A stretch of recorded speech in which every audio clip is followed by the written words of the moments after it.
Now, the pressure on Pakistan at the IMF World Bank Summit increases as the US State Department has said that it will strictly review Pakistan's bailout request to the IMF from all angles.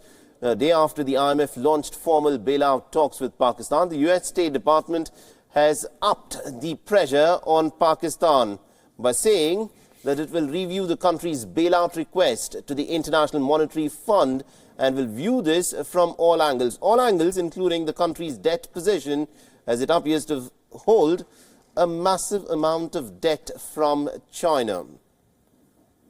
Pakistan has formally requested assistance from the International Monetary Fund.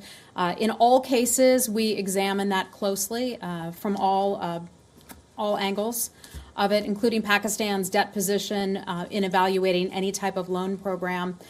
This is something that we've been tracking fairly closely. The Secretary had spoken about this a few months back, I know in some interviews not that long ago.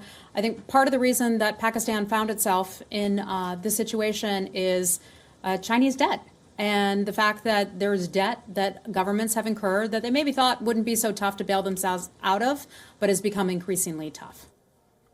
So conditions for Pakistan, which is appealing to the International Monetary Fund, seems to be pretty tough, as the IMF chief, Christine Lagarde, has indicated caution before any bailout funding is approved by the IMF.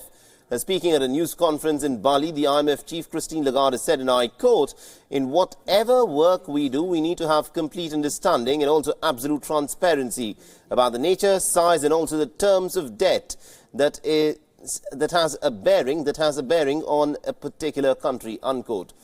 Pakistan's foreign currency reserves have dropped in late September to just about $8.4 billion, which is just about enough for the country's mounting debt payments to be made on a month-to-month basis. If a new assistance package is agreed upon, it will be Pakistan's 13th IMF bailout since the late 1980s.